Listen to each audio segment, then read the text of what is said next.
The bikes started immediately. They'd somehow fixed them during the night while Dorothy slept.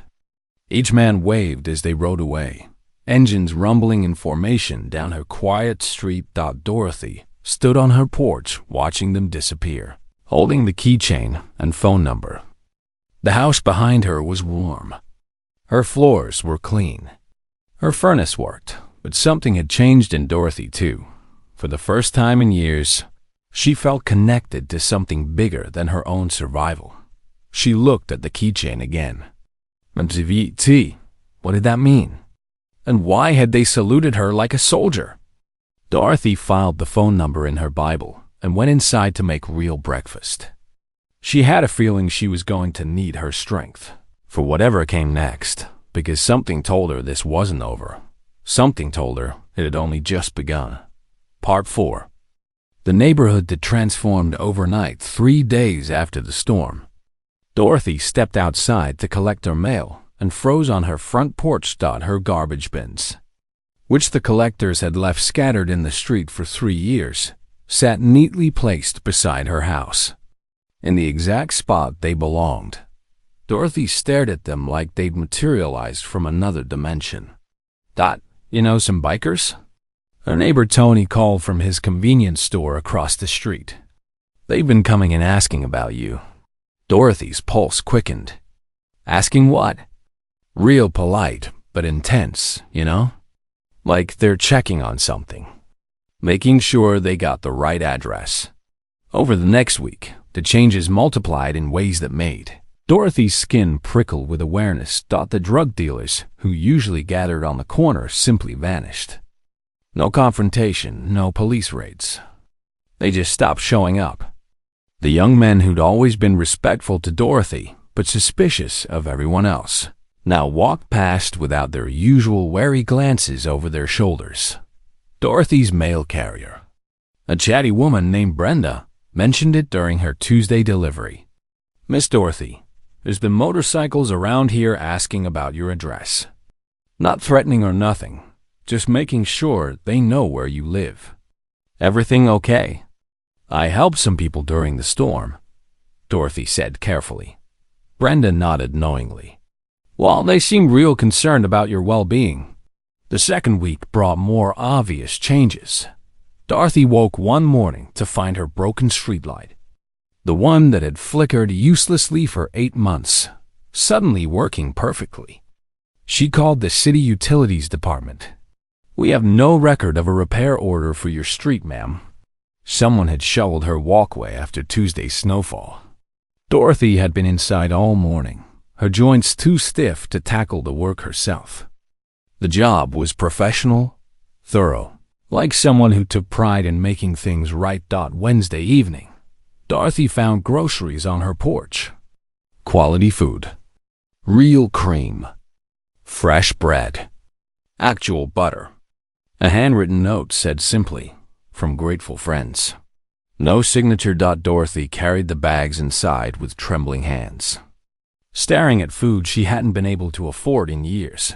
The CB radio became more active, crackling with coded transmissions. Dorothy was starting to recognize. Eagles. Nest secure. Mama Bear's location. Confirmed. Perimeter check complete. Mama Bear. Dorothy had a growing suspicion they were talking about her. Thursdays. Local news featured a story about community service projects around Detroit. The reporter mentioned a veterans motorcycle club organizing neighborhood cleanups and safety patrols. Dorothy glimpsed a familiar logo in the background footage. An eagle symbol she'd seen before. She checked her keychain. Same eagle. Same professional design. CVET. Friday morning brought the most telling evidence yet. Dorothy found a small American flag planted in her front garden, positioned perfectly to catch the morning sun. She hadn't put it there. None of her neighbors admitted to the gesture, but someone had chosen that spot deliberately. Someone who knew what that flag meant to a military widow. The pieces were forming a picture Dorothy was almost afraid to complete. This wasn't random kindness. This was organized protection from people who understood service, sacrifice, and honor. Mrs. Jenkins next door cornered Dorothy at the mailbox. What's going on? My grandson says there's been motorcycles doing slow patrols past our houses every night. Says they're taking notes about who lives where. I'm not sure, Dorothy admitted, but she was starting to understand. The young men who used to gather on corners now nodded respectfully when they saw her, then quickly moved to other blocks. The broken windows in abandoned houses were being repaired. Fresh paint appeared on buildings that had been tagged with graffiti for years. Her neighborhood was transforming, and Dorothy Washington was somehow at the center of it. 3 weeks after the storm, Dorothy sat at her kitchen table with Eagle's phone number in her trembling hands. The mysterious protection, the neighborhood changes, the growing evidence that 9 strangers had become her silent guardians. She needed answers. The phone rang twice before a deep, authoritative voice answered. This is Colonel James Morrison, United States Army, retired. Dorothy's breath caught. Colonel Morrison, she stammered. This is Dorothy Washington. You stayed at my house during the blizzard. The formality in his voice instantly melted into warmth. Miss Ma'am, I've been hoping you'd call. How are you? House staying warm? Furnace holding up? Colonel Morrison, Dorothy said carefully. Who exactly are you? A pause. Then a chuckle that sounded almost embarrassed. Ma'am, I suppose I owe you some explanations. And what Dorothy Washington was about to learn would change everything she thought she knew about the men she'd saved, about the debt they claimed she didn't owe, and about the family she never knew she had. Art 5. The truth about eagles. My name is Colonel James Morrison, the voice said through the phone. 28 years of service, most recently commanding the 75th Ranger Regiment. Congressional Medal of Honor recipient, 3 Purple Hearts, and more commendations than I probably deserved. Dorothy felt the room spinning. Congressional Medal of Honor. The men with you that night, Morrison continued. Every single one is a decorated combat veteran. Miss Diesel Thompson, Navy SEAL, Purple Heart recipient. Doc Martinez, Army medic who saved 47 lives in Afghanistan. Tank Williams, Marine Corps Bronze Star for Valor. I could go on, but you get the idea. Dorothy's legs gave out. She sank into her chair, mind reeling. You mean you're all heroes? No, ma'am. Morrison's voice carried quiet conviction. You're the hero. You saved 9 veterans who've seen too much death, too much darkness. That night, you reminded us what we fought for. The pieces crashed together in Dorothy's mind. The military precision, the discipline, the respect, the salutes, the motorcycle club, she whispered. MANIGG stands for Motorcycle Club Veterans. Miss I founded it after my retirement. Therapy for PTSD, community service, helping brothers transition back to civilian life. We ride together, serve together, heal together. Dorothy's voice was barely audible. Why didn't you tell me? Ma'am, we've learned that some people treat us differently when they know our service records. You helped us because we were human beings in need. That meant everything. Morrison's voice grew serious. Miss I need to tell you something else. After that night, I did some research on you. Your husband, Robert Washington, served in Vietnam. 1967 to 69.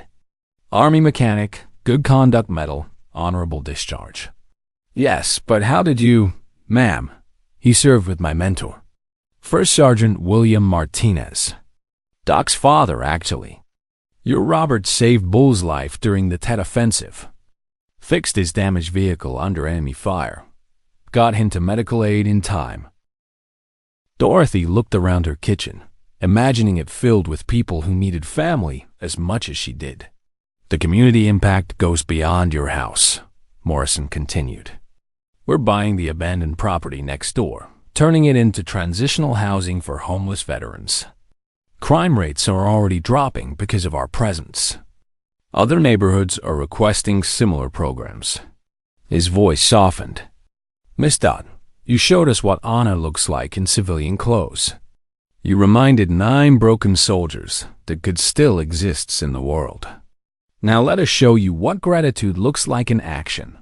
Dorothy thought about Robert, wondering if he could see this moment from wherever heroes go when they die. "Your husband would be proud," Morrison said, as if reading her thoughts. "And frankly, ma'am, we're all proud to call you family." The silence stretched as Dorothy processed the magnitude of what was being offered. Complete financial security, a home restored to beauty, medical care without worry. Most importantly, a purpose that mattered and a family that would never abandon her. "What are you saying, Miss Dodd? Will you let us take care of our own?" Dorothy's answer would determine not just her future, but the future of everyone whose life she would touch in the years to come. She looked at Robert's photo on the mantel, at the warm Bible where she'd filed Morrison's number, at the warm kitchen that had been cold and dark just weeks ago. "Yes," Dorothy whispered. "Yes, I will." And with that single word, Dorothy Washington became the heart of something extraordinary. Part 7. The neighborhood that learned to hope again 6 months later. Dorothy's neighborhood had transformed beyond recognition. And so had Dorothy herself. The Victorian house that once leaked and creaked now stood as the crown jewel of the block. Fresh paint gleamed white with navy blue trim. New windows sparkled in the sunlight.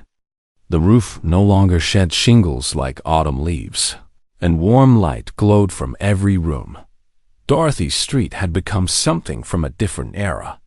Veteran families moved into renovated houses where drug dealers once operated. The empty lot sprouted a community garden where neighbors grew vegetables to share. New streetlights illuminated sidewalks that children could walk safely even after dark. The numbers told an incredible story. Neighborhood crime rates dropped 67% in 6 months. Property values increased 34% as families discovered a place where community meant something again. Local businesses reported 28% revenue increases as veteran families spent money locally, supporting their neighbors. Dorothy herself looked like a completely different woman. Proper nutrition and health care had helped her lose 30 pounds of stress weight while gaining energy she hadn't felt in years. At 72, Dorothy was enrolled in community college, maintaining a 3.8 grade point average in her peer counseling certificate program. Her daily routine had transformed completely. 6 in the morning brought coffee with Colonel Morrison on her front porch, planning community activities. 8 meant online classes where Dorothy's life experience proved more valuable than any textbook. 10 brought tutoring sessions with neighborhood children who now called her Grandma. Afternoons were devoted to her new role as certified peer counselor. Veterans drove from across the state to talk with Dorothy Washington, the widow who understood loss, struggle, and finding hope in darkness. Her basement counseling space stayed booked weeks in advance. The Sunday dinners had become legendary. Dorothy's kitchen served 50 to 60 people every week. Veterans, their families, neighbors who needed community, college students studying for finals, elderly residents who had no one else. The dining room Morrison's crew had expanded now, buzzed with conversation as diverse families gathered around her table. Her influence extended far beyond Detroit. 12 other cities had implemented similar programs, pairing veteran motorcycle clubs with isolated military widows. Dorothy consulted on each program, sharing lessons learned from her experience. Morrison's construction company had grown to employ 89 veterans, using Dorothy's house renovation as a model for community rebuilding projects. The waiting list for their services stretched 6 months. The priority always went to military families in need. The personal relationships flourished most of all. Weekly video calls with daughter Regina had evolved into Monthly visits as grandchildren competed to spend summers with Grandma. Jerome's deployment ended early, and he'd moved back to Detroit to help coordinate veteran services. Working directly with Morrison's organization, Dorothy's house had become the unofficial emergency shelter for the entire neighborhood. When storms hit, families knew they could find safety, warmth, and hot coffee at Miss Dodd's place. The CB radio now coordinated a network of community volunteers. Morning check-ins ensured elderly residents were safe. Evening reports tracked neighborhood security. Dorothy had become the communications hub for a Trish Conscience entire network of people who cared about each other. One particular Tuesday afternoon, Dorothy sat on her renovated front porch in a comfortable rocking chair, watching neighborhood children play hopscotch on the newly repaired sidewalk. Mrs. Jenkins brought over fresh-baked cookies. Settling into the chair beside her, "You know, Dot," Mrs. Jenkins said softly, "I've lived on this street for 38 years. Never thought I'd see it come back to life like this." Dorothy smiled, watching a young veteran named Marcus teaching a group of kids how to properly salute the American flag in her front yard. Community was always here. Just needed someone to believe in it again. Colonel Morrison's truck pulled up, and he stepped out carrying a large frame. His wife Linda followed with a covered dish that smelled like heaven. "Miss Dot," Morrison called out, climbing the porch steps. "Got something for you." He turned the frame around, revealing a professionally mounted collage. Photographs of Robert in his army uniform, his medals displayed under glass. A letter of commendation Dorothy had never seen before, praising Robert's bravery during the Tet Offensive. In the center, a brass plaque read, "Robert Washington, American hero. His legacy lives on." Dorothy's hands trembled as she touched the glass. "Where did you find that letter?" "Military archives," Morrison said gently. "Your husband saved 6 men that day, Miss Dodd. 6 families got their fathers and husbands back because of what Robert did. One of those men became a federal judge. Another became a teacher who influenced thousands of students. Robert's courage echoed through generations." Tears rolled down Dorothy's cheeks. "He never told me. The best heroes never do." Morrison hung the frame in the place of honor in Dorothy's living room, right where everyone entering her home would see it first. That evening's dinner brought 73 people to Dorothy's table. She moved through the crowd with grace and purpose, making sure everyone had enough to eat, checking on the quiet ones who might be struggling, introducing newcomers to the community. A young Marine named David, recently returned from overseas, sat alone in the corner looking lost. Dorothy settled into the chair beside him with 2 plates of food. "First time here?" she asked gently. He nodded, not making eye contact. "Colonel Morrison said I should come. Said you might understand." "Understand what, baby?" "I think about that night sometimes," she said softly. "About how scared I was. About how close I came to keeping that door locked. And then I think about everything that would have been lost if I'd given in to that fear." She turned to face Morrison, her eyes bright with unshed tears. "You all saved me just as much as I saved you. Maybe more. You gave me back my purpose. You gave me back my family. You gave me back my life." Morrison's military composure cracked, and he pulled Dorothy into a careful hug. "No, ma'am. You gave us back our faith in humanity. You reminded us what we fought for. And you showed us that the best battles are the ones we fight for each other." That evening, Dorothy sat on her front porch in the rocking chair, watching the sun set over her neighborhood. The CB radio crackled softly inside, monitoring the network of volunteers who now kept watch over dozens of communities across 3 states. Her phone buzzed with a text from Regina. "Mom, I'm so proud of you. Dad would be too. You're changing the world." Dorothy smiled, thinking about Robert. About that young soldier who'd fixed vehicles under enemy fire to save his brothers. About the man who'd come home broken and slowly healed through love and purpose. About the legacy he'd left behind without ever saying a word about his own heroism. "I hope you can see this, baby," Dorothy whispered to the photograph of Robert she carried in her pocket. "I hope you know that your courage didn't die with you. It just found a new home." A motorcycle rumbled down the street, one of the veterans doing evening patrol. The rider waved, and Dorothy waved back. A gesture of connection that spoke volumes without words. As darkness fell and lights began to glow in windows up and down the block. Dorothy Washington understood something profound. She wasn't just a 73-year-old widow living on Social Security anymore. She was a mother to hundreds. A guardian of hope. A living reminder that one act of courage can ripple outward in ways that transform entire communities. The blizzard had come and gone. The cold had been replaced by warmth. The fear had been replaced by family. And Dorothy Washington, who had once felt invisible and forgotten, had become the most visible symbol of what happens when we choose love over fear, when we choose connection over isolation. When we choose to open our doors instead of locking them tight. She rocked slowly in her chair, listening to the sounds of her neighborhood: laughter, conversation, children playing, lives being lived with hope instead of despair. The door behind her stood slightly open, light spilling out into the evening. It would always be open now, because Dorothy Washington had learned the most important lesson of all. The right door, opened at the right moment for the right reasons, doesn't just let people in. It lets love out.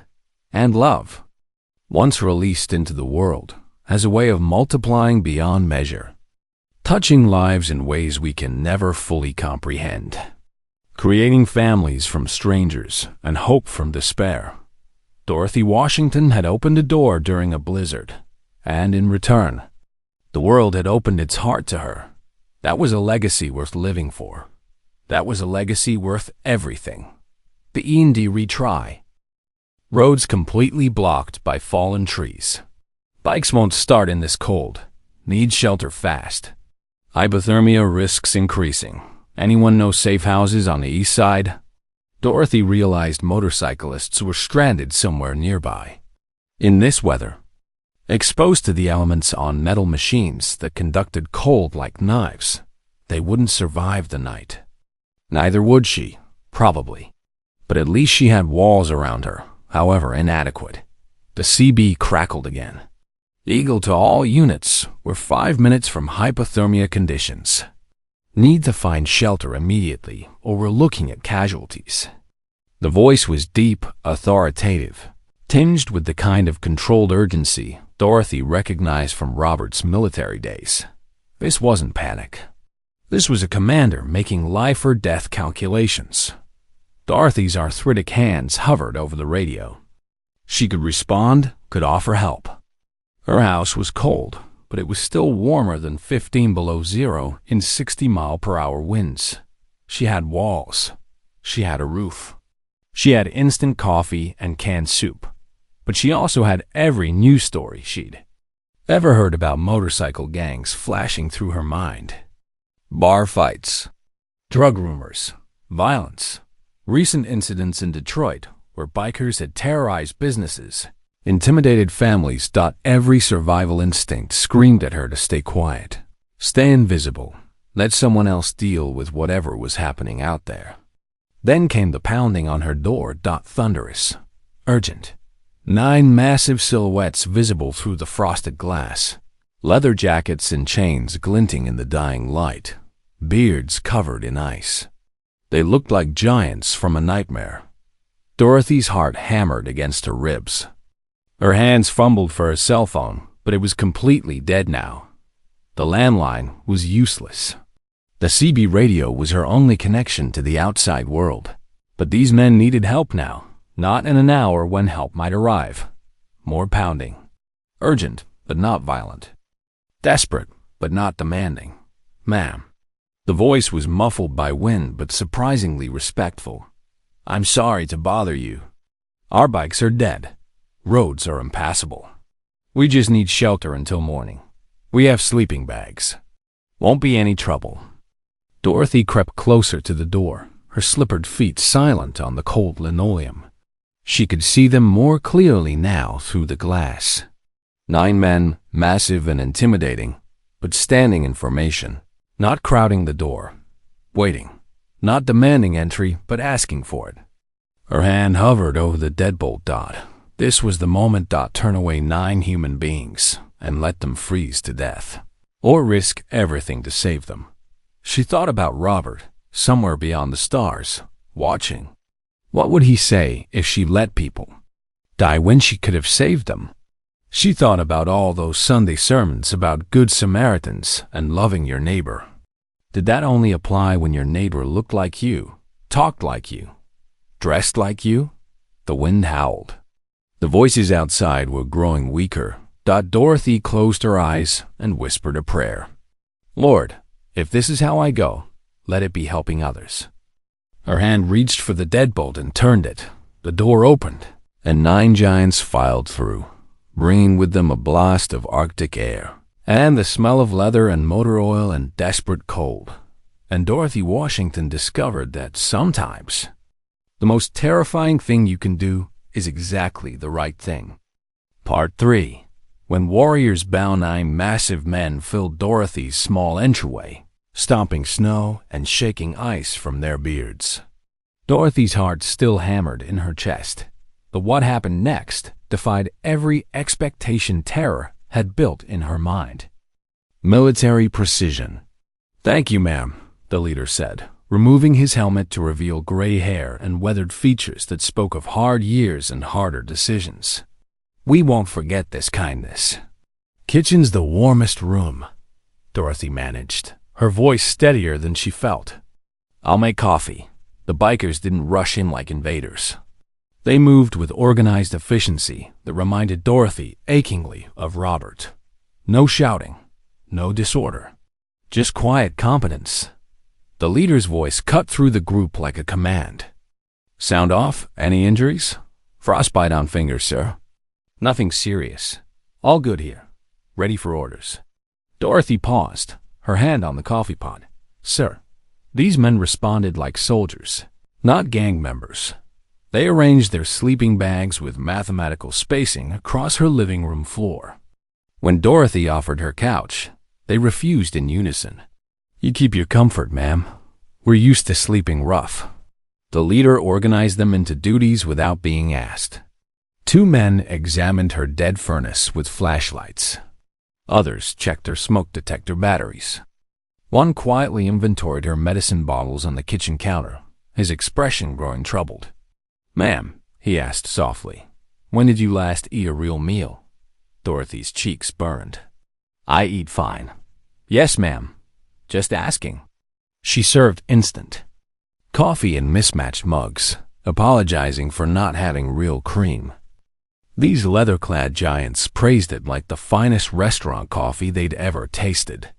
"This is perfect, ma'am." "Thank you. Haven't had coffee this good in weeks." "You're too kind, Miss Dorothy." "Dorothy Washington. Friends call me Dot." The leader extended a gloved hand. "Pleasure to meet you, Miss Dot. Call me Eagle." From the basement came muffled conversation and the sound of tools. 20 minutes later, her furnace rumbled back to life. "Igniter was shot," one of the mechanics reported to Eagle. "Rigged something temporary. Should hold till she gets proper parts." Dorothy felt warmth flowing through the vents for the first time in hours. "How much do I owe you?" "Nothing, ma'am. Just neighbors helping neighbors." Eagle organized a watch schedule while Dorothy prepared what food she had: canned soup stretched with extra water, crackers that weren't too stale. The men shared military rations from their packs, insisting Dorothy eat first. "Ma'am, you take the good stuff. We're used to eating anything." As the night deepened, Dorothy's fear transformed into something else. Curiosity. These weren't the dangerous criminals she'd imagined. They spoke quietly among themselves, using terms she recognized from Robert's Army days. Perimeter secure. All quiet. Next watch in 2 hours. One man stood guard by the front window while others slept. When Dorothy got up at 3 in the morning for her medication, she found Eagle sitting alert in the darkness. "All quiet, ma'am," he whispered. "Rest easy. We've got you covered." For the first time in 3 years, Dorothy felt completely safe in her own home. Dawn came gray and cold, but the storm was breaking. Eagle woke his men with quiet efficiency. They cleaned Dorothy's floors better than she'd cleaned them in months, packed their gear with military precision. Every man thanked Dorothy personally before leaving. Eagle approached last, pulling a thick envelope from his jacket. "Miss Dot, this is for the furnace repair, utilities, whatever you need." Dorothy pushed it back firmly. "I didn't help you for money." His eyebrows raised. Clearly he wasn't used to refusal. "Ma'am, most people would have. I'm not most people." Dorothy's voice carried quiet dignity. "You're good men. I can see that now. That's enough payment." Eagle studied her face like he was memorizing it. "What's your full name, ma'am?" "Dorothy Washington." "Why?" Instead of answering, he pulled out a business card, hesitated, then put it away. From his pocket, he produced a small metal keychain with an eagle logo and letters underneath, MECHVET. "My call sign," he said. "Anyone bothers you, show them this. Anyone at all." Dorothy didn't recognize the significance, but she accepted it gracefully. Eagle also handed her a folded piece of paper. "My personal number. Anything, and I mean anything you need, you call me." "I don't expect anything," Dorothy replied. "Just be safe out there." "Ma'am, you don't understand." Eagle's voice carried weight she didn't recognize. "In our world, debts get paid. Always." "No debt," Dorothy insisted. "Just neighbors helping neighbors." What happened next surprised everyone, including Dorothy. Eagle snapped to attention and delivered a full military salute. Sharp, precise, perfect. The other 8 men immediately followed suit, saluting Dorothy Washington like she was a commanding officer. Dorothy stood confused but deeply touched by the gesture. She didn't understand what it meant, but she felt its importance. "Ma'am," Eagle said, lowering his salute, "you saved 9 lives last night. In our world, that matters. That means everything." "I just did what anyone would do." "No, ma'am. You did what heroes do." Dorothy's hands flew to her mouth. Robert had never talked about specific incidents from the war. "Ma'am, Bull Martinez trained me, shaped me into the soldier I became. Without him, I never would have survived my first deployment, let alone earned the respect of my men. Your husband saved the man who made my career possible." Tears streamed down Dorothy's face. Robert never said, "Good men rarely do, Miss Dot, but heroes recognize heroes." That night at your house wasn't chance. It was Robert's spirit working through you, taking care of his military family. Morrison continued, his voice thick with emotion. "When we saluted you, we weren't just thanking you for shelter. We were honoring Robert's widow, showing respect for a family that sacrificed for this country." "I never knew," Dorothy whispered. "There's more, ma'am. That protection you've been noticing? 847 veterans across 3 states now consider you family. Not just because of that night, but because of what Robert did 56 years ago." Dorothy could barely process the scope of what she was hearing. "Miss Dot, we've been watching your 6. That's military talk for covering your back, because you've always been one of us. You just didn't know it." The CB radio crackled in the background as if responding to Morrison's words.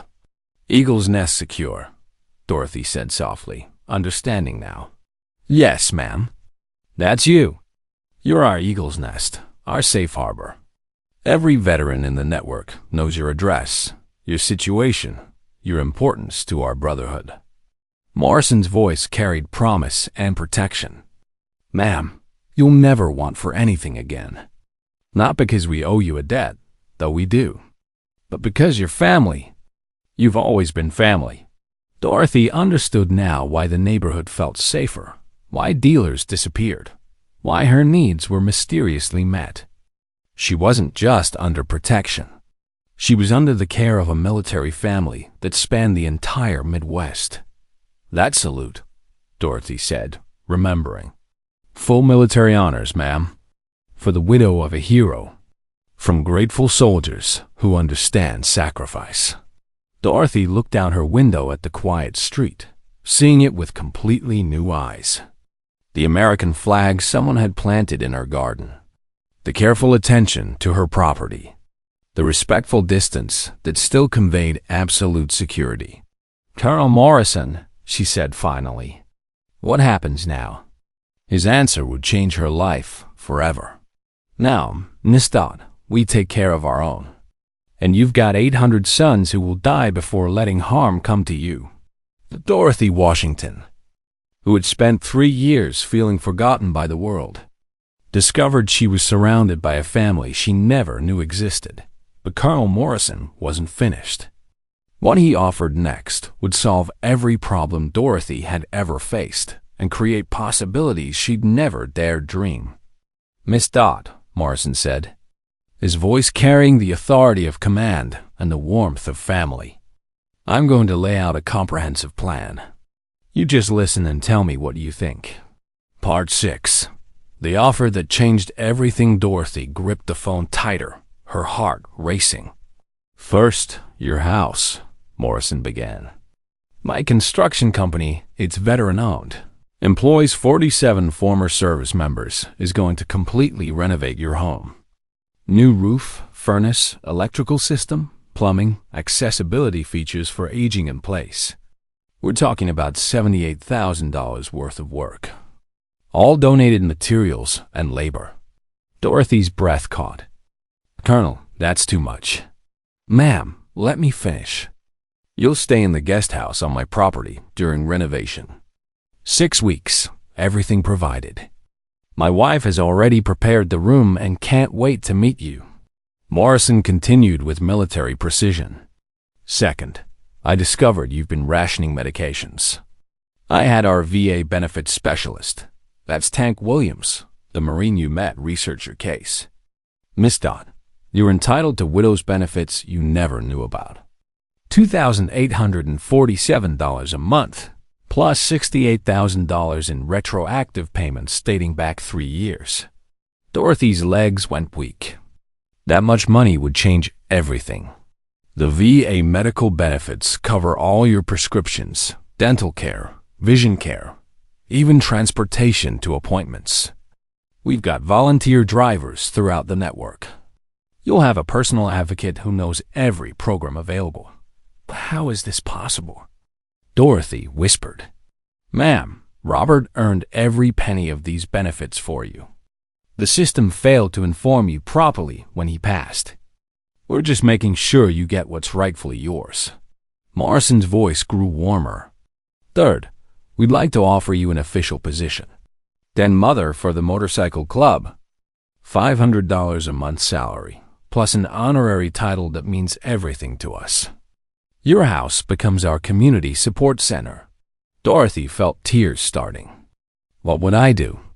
"What you're already doing, Miss Dodd. Take care of people who need taking care of. We'd hold weekly dinners at your house. You cook for whoever shows up. We provide all groceries and cleanup help. Counseling sessions for veterans struggling with civilian life. Community meetings to coordinate neighborhood safety." The scope was overwhelming. Dorothy tried to process it all. "There's more," Morrison continued. "We discovered you never finished high school because you got married young and started raising babies. We've arranged for you to complete your GED, then enroll in a 3-month peer counseling certificate program at the community college." Dorothy's voice was barely audible. "At my age? Miss Dodd, you've got more life experience and natural wisdom than most college graduates. We need someone who understands struggle, who's earned respect through character, not credentials." Morrison paused, letting the weight settle. Your renovation includes a memorial corner honoring Robert's service, with his photos and medals displayed properly. The basement becomes a meeting space for veteran support groups. The backyard gets a garden restoration. The offers kept coming. We're organizing a surprise reunion with your family. Paid flights for Regina and the grandchildren from California. Jerome gets emergency leave from his deployment. For the first time in years, you'll all be together, and they'll see the renovated home. Dorothy was crying openly now. This is too much. I never asked for anything. Miss Dodd, the best people never do ask. That's exactly why they deserve everything. Morrison's tone became serious. There are legal protections, too. We've established a trust fund ensuring your security forever. Veteran lawyers protecting your interests. Medical power of attorney network if you ever need care. Will and estate planning securing the house for your family. But what if something happens to you, Colonel? Ma'am, this network spans 3 states and includes active duty military, police officers, firefighters, EMTs, federal agents. All veterans. All committed to the Brotherhood. If something happens to me, 846 others pick up the responsibility. What it's like when the war ends, but you can't make the noise stop in your head. Dorothy handed him a plate, her voice soft but strong. My Robert used to wake up screaming for years after Vietnam. Took a long time for him to find peace. But he did find it. And so will you. David finally looked at her, hope flickering in tired eyes. How? Same way you're doing right now. By showing up. By letting people who understand carry some of the weight. By remembering that you're not alone anymore.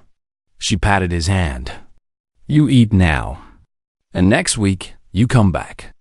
Keep coming back until the noise gets quieter. It will, honey. I promise it will. As the evening wound down and guests began leaving, each one hugged Dorothy like she was family. Because she was. Colonel Morrison was the last to leave, pausing at the door. Miss Dodd, I need to tell you something. Dorothy looked up from wiping down counters, surrounded by the warmth and lingering joy of community. That first night during the storm, Morrison said, his voice thick with emotion, when you opened that door to 9 strangers who could have been anyone, who could have done anything that took more courage than anything I did in 28 years of military service. I was just doing what was right. Dorothy said, exactly. Morrison's eyes were bright. That's what real courage looks like, Miss Dodd. Not the absence of fear, but doing what's right despite the fear. You taught 9 warriors what it means to be truly brave. After he left, Dorothy stood in her beautiful, warm home, looking at Robert's memorial on the wall. The house hummed with the echoes of laughter and conversation. The refrigerator was full. The bills were paid. But more than that, her heart was full. She thought about that terrifying moment 6 months ago when she'd reached for the deadbolt. Her hands shaking, her mind screaming at her to stay safe, stay hidden, stay invisible. What would have happened if she'd given in to fear? 9 men might have frozen to death. This neighborhood would still be dying. All these families would still be scattered and struggling. And Dorothy Washington would still be alone, rationing pills, counting pennies, wondering if anyone would notice when she disappeared. But she'd been brave for just 1 moment. And that 1 moment of courage had transformed everything. Dorothy walked to her front window and looked out at the street that now glowed with light and life. Somewhere out there, 847 veterans were watching over her. Somewhere beyond the stars. Robert was smiling, and right here, right now, Dorothy Washington was exactly where she was meant to be. Home. Safe, loved, and surrounded by the family she'd built from 9 strangers and 1 act of terrifying, beautiful courage. Part 8. The Legacy of Open Doors 1 year after the blizzard. Dorothy Washington stood before a crowd of 300 people gathered in the newly renovated community center that bore her husband's name, the Robert Washington Veterans Support Center. She wore a navy blue dress that Regina had sent from California, pearl earrings that had been her mother's, and comfortable shoes because Dorothy Washington was still practical above all else. At 73 years old, she'd never imagined standing at a podium with news, cameras recording, and politicians sitting in the front row. Colonel Morrison introduced her with words that made her cheeks burn with humility. "The woman you're about to hear from saved my life and the lives of 8 brothers." But more than that, she reminded an entire community what it means to choose courage over comfort, compassion over fear. Dorothy approached the microphone, her hands steady now in ways they hadn't been a year ago. "I'm not a fancy speaker," she began, her voice carrying the authentic warmth that had drawn hundreds of people into her orbit. "I'm just an old woman who opened a door during a storm. But I've learned something this past year that I want to share with all of you." She looked out at the crowd. Veterans in leather jackets sitting beside business people in suits. Neighborhood children she tutored sitting with their parents. Former drug dealers who now volunteered at the community garden. Mrs. Jenkins dabbing her eyes with a tissue. Tony from the convenience store giving her an encouraging thumbs up. "We live in a world that teaches us to be afraid," Dorothy continued. "Afraid of strangers. Afraid of people who look different, dress different, live different from us. We lock our doors in our hearts because somewhere along the way, we confuse safety with isolation." A hush fell over the room. But that night during the blizzard, I had a choice. I could choose fear, or I could choose faith. Faith that people are more than what they look like on the outside. Faith that kindness is never wasted, even when it's risky. Faith that we're all connected in ways we can't always see. Dorothy's voice grew stronger. "I thought I was saving 9 men from freezing to death. I didn't know I was actually saving myself from freezing to death emotionally. I'd been so alone, so invisible, so convinced that I didn't matter anymore. But those 9 men saw me, really saw me. And they showed me that I was never invisible. I just needed to open my door to the right people." She gestured to Colonel Morrison standing to the side. "These veterans taught me that family isn't just about blood. It's about loyalty, respect, and showing up for each other when times get hard. They taught me that heroes don't always wear capes. Sometimes they wear leather jackets and ride motorcycles. And sometimes they're 72-year-old widows who just refuse to let people die on their doorstep." Laughter rippled through the crowd, mixed with tears. "This community center we're opening today represents everything I've learned. It's a place where doors stay open, where veterans can find support without judgment, where families can find resources without shame, where children can learn that their neighborhood is worth believing in." Dorothy pulled out a small metal keychain, the eagle symbol Morrison had given her that first morning. "This represents a promise that no veteran will ever feel forgotten. A promise that no widow will ever have to choose between food and medicine. A promise that no child will grow up thinking their neighborhood is hopeless." She looked directly at the young people scattered throughout the audience. "To every young person here, I want you to know something. You have the power to change the world with one act of courage. It doesn't have to be big. It just has to be real. Open a door. Offer help. See people as human beings instead of stereotypes. That's how you transform a neighborhood. That's how you transform a life." Dorothy's voice softened. "My husband Robert died 3 years ago, and I thought my purpose died with him. I was just existing, just surviving, just waiting for my own end. But those 9 men reminded me that we're never done living until we're done loving. We're never done mattering until we stop showing up for each other." She paused, letting the weight of her words settle.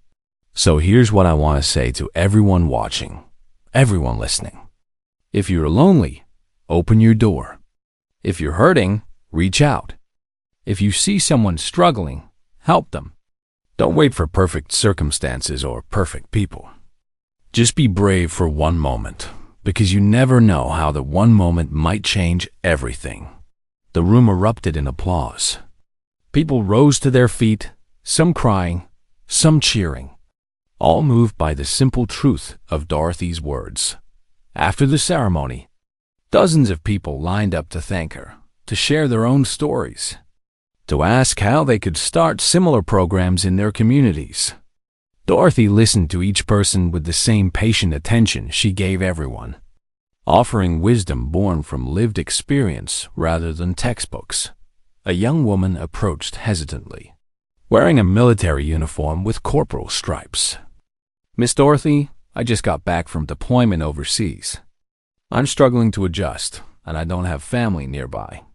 Would it be okay if I came to your Sunday dinners?" Dorothy took both of the young woman's hands in hers. "Baby, you already are family. You come this Sunday, and every Sunday after that. We'll make sure you're never alone again." As the crowd dispersed, Dorothy found herself alone with Colonel Morrison and his wife Linda on the steps of the community center. The building gleamed in the afternoon sun, a beacon of hope in a neighborhood that had learned to believe again. "Miss Dodd," Morrison said quietly, "do you have any idea how many lives you've changed?" Dorothy looked down the street at the transformed neighborhood. Gardens blooming where empty lots used to sit. Children playing where dealers used to stand. Neighbors talking on porches where fear used to reign. Dorothy Washington had learned long ago that survival wasn't about hope, it was about numbers. At 72 years old, sitting at her kitchen table under the weak glow of a single bulb, she sorted pills into a weekly container with fingers so stiff from arthritis that each movement sent sparks of pain up her wrists. Blood pressure medication on Monday, Wednesday, Friday. Diabetes pills on Tuesday, Thursday, Saturday. Sunday, she'd skip both to make them last until her next Social Security check arrived. $1,200 a month. That's what the government deemed sufficient for a human life in Detroit, Michigan. Dorothy had become a mathematician of impossible equations. After rent on the house she'd lived in for 40 years. After utilities that climbed higher every winter. After minimum payments on medical bills that multiplied like weeds. She had $47 weekly for food. She knew the price of every item at Tony's Corner Store, knew which day they marked down the bread, which hours they reduced the meat about to expire. The house creaked around her like old bones settling into cold. Paint peeled from the siding in long, sad strips. Shingles had blown away in last autumn's storms, leaving dark patches on the roof where rain found its way inside. Dorothy kept pots and buckets strategically placed throughout the upstairs rooms, listening to the steady drip-drip-rip like a countdown to catastrophe. Her late husband, Robert's face, smiled at her from a photograph on the mantel, forever young in his army uniform. Vietnam, 1967 through 69. He'd come home with stories he never told and nightmares that woke them both for years. When he died 3 years ago, Dorothy discovered that surviving alone was its own kind of war. The furnace wheezed and rattled in the basement, a mechanical death rattle that made her hold her breath every time it cycled on. She wore 3 sweaters indoors, thermal underwear beneath her house dress, and still her breath formed white clouds in the kitchen some mornings. The repairman had quoted $15,000 for replacement. She'd laughed until she cried. Outside, the neighborhood was dying too. 3 houses on her block stood abandoned, windows boarded up like closed eyes. The streetlights had been broken for 8 months, leaving long stretches of darkness where anything could happen. Young men gathered on corners with suspicious eyes and quick movements, but they always nodded respectfully when they passed her porch. "Morning, Miss Dodd," they'd call out. She'd wave back, knowing their mothers had raised them right even if the streets were teaching them wrong. Dorothy's daughter Regina lived in California now, building her own life with her own family and her own struggles. Her son Jerome was deployed somewhere overseas, serving his country like his father had. She was proud of them both, fiercely and quietly.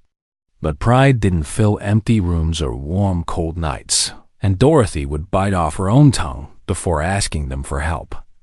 They had their own bills, their own futures. She wouldn't become their burden. The old CB radio from Robert's trucking days crackled softly on the counter, picking up fragments of conversation she didn't always understand. Sometimes she'd hear motorcycle groups communicating in codes and call signs, their voices tinged with the same military rhythm Robert had used. It reminded her of a world where people looked out for each other, where a person's words still meant something. That world felt very far away now. The television had been scrolling blizzard warnings for 3 days straight. The weather service was calling it the storm of the decade. 15 below zero. Winds up to 60 miles per hour. Life-threatening conditions. Dorothy stood at her kitchen sink, looking out at the broken neighborhood through windows that rattled in their frames. The first snowflakes were beginning to fall, fat and lazy in the late afternoon light. She'd survived worse storms. The cold outside couldn't touch the cold that came from being invisible, from being forgotten, from being 72 and alone and wondering if anyone would even notice if she simply stopped existing. She turned back to her pills, to her careful rationing, to the mathematics of survival that had become her daily prayer. Dorothy had no idea that in less than 12 hours, 9 strangers would knock on her door and change everything she thought she knew about human nature, about family, about what it meant to be invisible. In a world that had stopped seeing her, the storm was coming, and Dorothy Washington was about to discover that sometimes the most dangerous thing you can do is exactly the right thing. Part 2. When the cold comes calling. The blizzard hit at 6:47 that evening, and Dorothy's ancient furnace gave up the ghost exactly 17 minutes later. She was in the kitchen preparing her dinner, a can of soup stretched with extra water to make it last 2 meals, when she heard the mechanical wheeze from the basement, then a rattling sound like coins in a tin can. Then silence. Complete, absolute, terrifying silence. Dorothy stood frozen wooden spoon in hand, listening to nothing. After a moment, she felt the first whisper of cold air creeping up through the floorboards. Within minutes, the temperature in the house began its inevitable descent. She pulled on a 4th sweater, her fingers clumsy with the buttons. Her breath started forming white clouds in the kitchen. The cold settled into her bones the way it always did, making her joints ache, making her diabetes medication less effective, making every movement painful and slow. Dorothy reached for her cell phone to call Regina, then stopped. What could her daughter do from 2,000 miles away except worry? What could anyone do? The repair would cost thousands she didn't have, and the storm outside was already making the windows rattle violently in their frames. She tried the landline. Dead. The storm must have taken out the phone lines. Her cell phone showed 1 bar of signal, flickering. She managed to call Regina before it died completely. "Just checking in, baby," Dorothy said, forcing cheerfulness into her voice that felt like swallowing glass. "How are my grandbabies?" "Mom, are you okay?" "The weather service says Detroit is getting hammered." "I'm fine, just fine. The house is warm and I've got plenty of food." The lies came easily after 3 years of practice. Regina didn't need to know about the dead furnace, the dropping temperature, the very real possibility that her mother might not survive the night. Some burdens were meant to be carried alone. After hanging up, Dorothy sat in the growing cold and faced the truth. Without heat, in a house that leaked warmth through every crack and gap, she was in serious danger. Her diabetes made her circulation poor. The cold affected her worse than most people. She might not make it until morning. The old space here in the closet might help. Dorothy plugged it in with trembling fingers, and immediately the house's ancient electrical system protested. The lights flickered once, twice, then died completely, plunging her into darkness. Dorothy stood in her cold, dark house and felt the first true fingers of fear wrap around her heart. She found the CB radio by feel, switching it on by the glow of its amber display. Static filled the air, broken by fragmented emergency calls that made her pulse quicken.